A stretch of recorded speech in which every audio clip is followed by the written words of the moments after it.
자, MS 워드에 이렇게 샘플 문서가 있고 중간에 이제 표를 입력하게 되죠. 뭐 표든 그림이든 상관이 없는데 이런 문서의 구성 요소를 이렇게 입력이 되어 있다고 치면 이런 경우에는 이 왼쪽이나 오른쪽에 글자가 들어있지 않기 때문에 이 한 줄을 자기가 다 차지하게 되죠. 그런 경우도 있고 이렇게 하다 보면은 이거를 표를 하나 더 만들어서 자, 삽입해서 표를 하나 뭐 적당 크기로 만들겠습니다. 자, 이게 좀 작은 표다.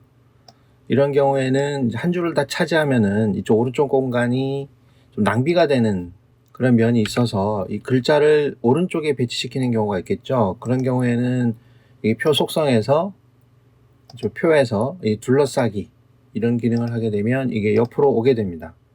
이렇게 올 수 있는데 그래서 뭐 배치는 자기가 원하는 대로 할 수 있죠. 근데 이제 이런 경우가 있죠. 예를 들어서 여기다가 요 표에다가 캡션을 넣고 싶다. 그러면은 이 오른쪽에 이어져 있는 어떤 문장들이 쭉 나열되는 게 아니라 그냥 오른쪽에 단순하게 요 표하고 관련된 단순한 내용만 전개해서 쓰고 싶은 경우가 있을 수 있거든요. 그러면 여기다가 뭘 쓰고 이걸 이제 엔터를 쳐서 쭉 이제 내리게 되거든요. 내리면은 요게 하나의 묶음처럼 보이긴 하지만 뭐 이렇게 하는 경우들이 많죠. 특히 캡션 같은 거 달 때 표 1, 표 2 이런 거 달 때 요런 식으로 해서 뭐 할 수도 있는데 요거는 요 사이에 이게 연결돼 있는 거죠. 요 글하고 이게 연결돼 있어서 뭔가 계속 입력을 하거나 뭐 다른 내용이 추가되거나 뭔가 편집 요소가 바뀌면 이런 식으로 레이아웃이 깨지게 됩니다. 그래서 캡션을 달 때 전문적으로 캡션 달기라는 기능을 이제 쓰게 되는데 예를 들어 여기에서 캡션 달기를 해보겠습니다. 캡션 삽입 요 기능을 쓰게 되면 캡션을 달 수 있는데 위치가 위나 아래에만 넣을 수 있거든요.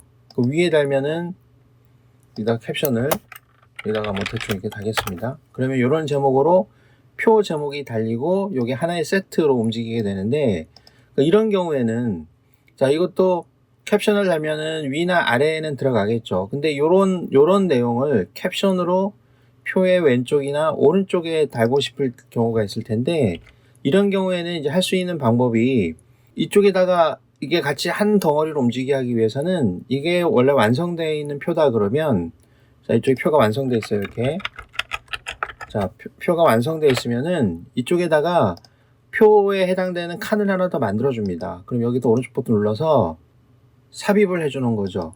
그래서 오른쪽에다가 삽입을 하나 해줘요. 이렇게 칸을. 그러면 요 전체를 다시 표 전체 속성에서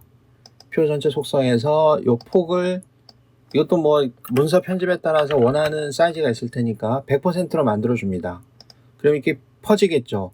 그러면은 요 전체가 이제 퍼지면은 어떤 현상이 일어나냐 그러면 처음부터 만들 때는 상관이 없지만 지금 내가 요거를 이쁘게 표를 미리 만들어 놨는데 다 실행 취소해 가지고 만들어 놨는데 얘 폭도 다 고정해서 이미 만들어 놨는데 전체 너비를 늘리는 바람에 기존에 지정되어 있던 셀의 폭이 바뀌면서 모양이 바뀌어 버린다. 그러면 안 되기 때문에 자 이런 쪽에서는 요쪽에서는 자 이렇게 씌우고요.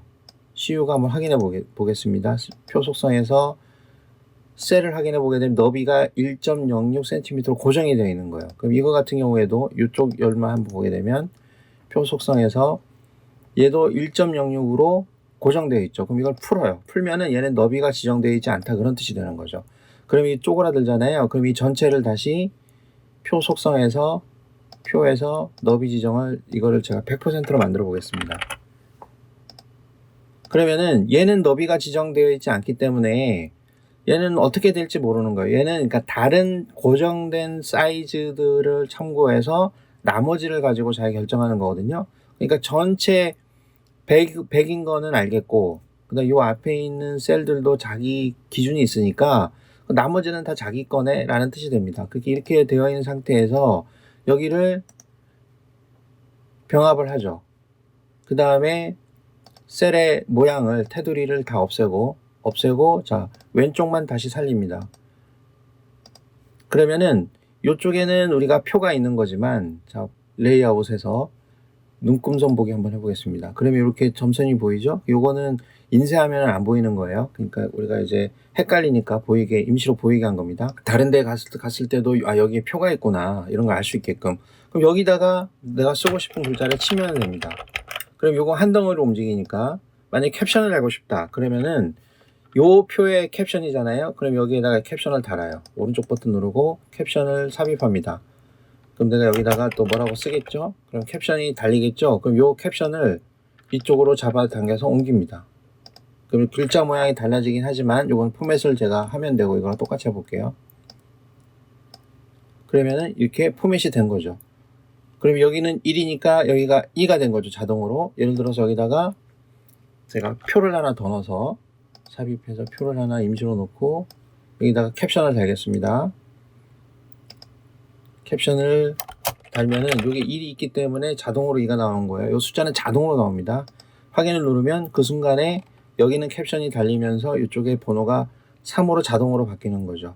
이런 식으로 바뀌는 거죠. 그 다음에 보통 보게 되면 이런 글자 아래에 캡션이 요 아래에 나올 수도 있죠. 캡션이 위에 있을 수도 있지만 아래 방향 나올 수도 있게 되면은 여기서 앞에서 여기서 엔터를 쳐서 내리는 게 아니고요. 그렇게 하지 말고 이쪽에 테이블 레이아웃에 들어가서 위치를 왼쪽 아래 맞춤을 해주면 되죠. 그럼 아래쪽으로 정확히 붙습니다. 이게 어떻게 됐든지 간에 나중에 우리가 변형을 시켜서 표의 모양이 바뀐다 하더라도 이런 식으로 전향이 됩니다.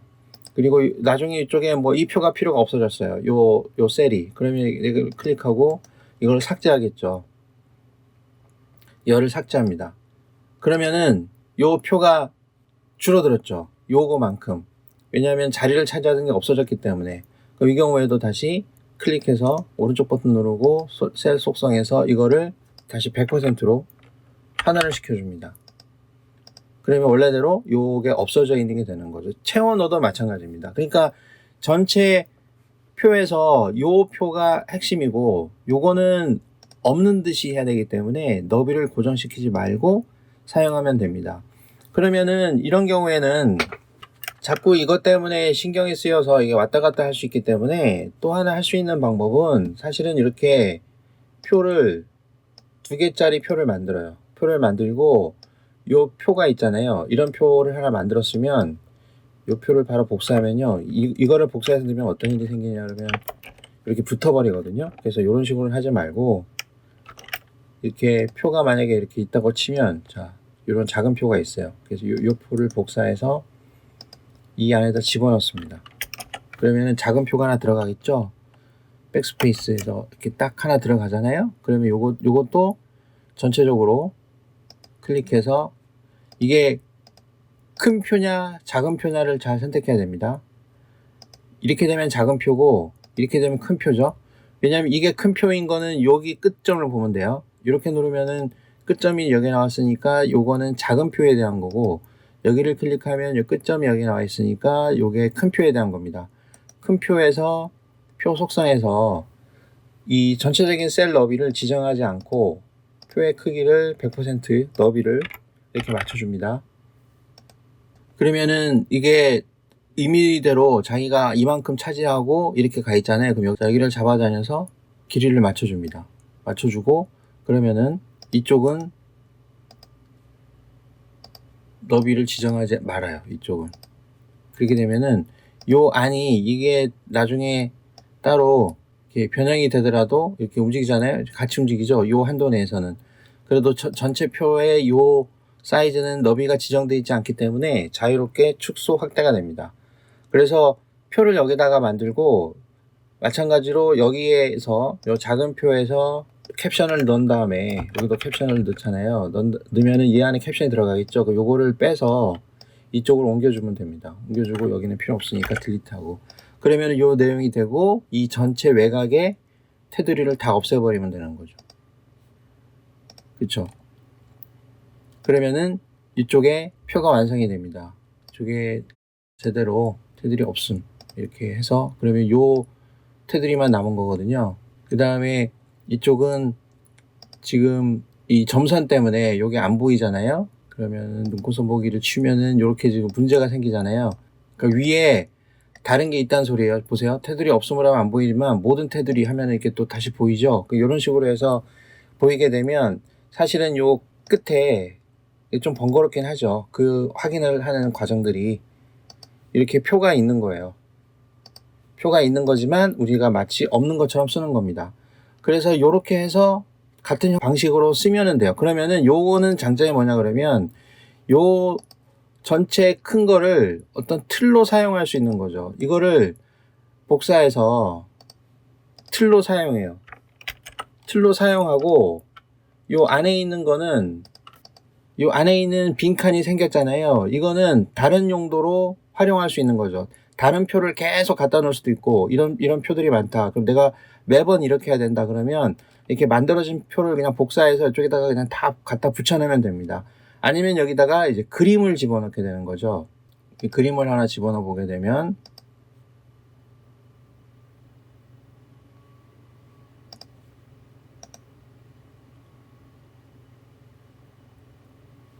자, 이 안에 그림이 지금 들어갔죠.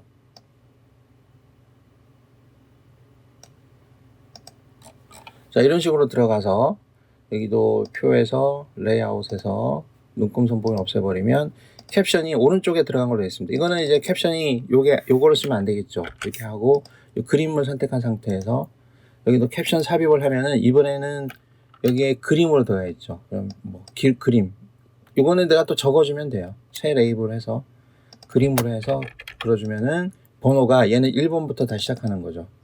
요걸 요쪽에다 옮겨주게 되면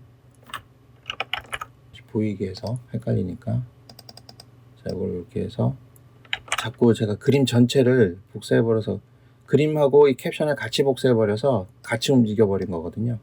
자 이렇게 하면은 완성이 된 거죠.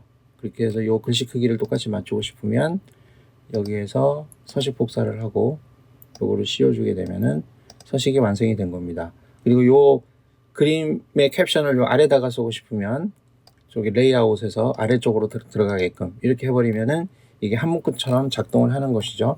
그래서 뭐 이쪽에 표에 대한 설명 같은 거를 더 길게 쓸 수도 있고 아니면 출처 같은 걸 여기다 같이 달아 놓을 수 있고 그 다음에 이게 한 문구처럼 움직이는 거기 때문에 왔다 갔다 하면서 쓸 수 있고 다른 이런 글, 문장 요소들이 이쪽을 침범하지 않게 이렇게 쓸 수 있고 전체 레이아웃을 다 잡을 수 있습니다. 이것도 이렇게 작게 만들어서요. 전체적으로 작게 만들어서 이거 자체를 다시 이 레이아웃 자체를 표 자체를 이런 둘러싸기 형태로 바꾸게 되면 또 이쪽으로 들어가게 할 수도 있죠. 이런 식으로 필요에 따라서는. 그래서 여기 한 묶음이 되니까 2중 3중으로도 들어갈 수 있겠죠. 셀을 하나 더 만들어서 또 뭐 다른 구성 요소를 채울 수도 있고 왼쪽 오른쪽으로 어떤 그림이 들어가게 할 수도 있고 이것도 위치를 바꾸게 되면 캡션이 왼쪽에 들어가게 할 수도 있는 거기 때문에 그런 형태로 사용을 하면 약간 번거롭긴 하더라도 굉장히 다양한 그런 문서의 레이아웃을 만들 수 있습니다.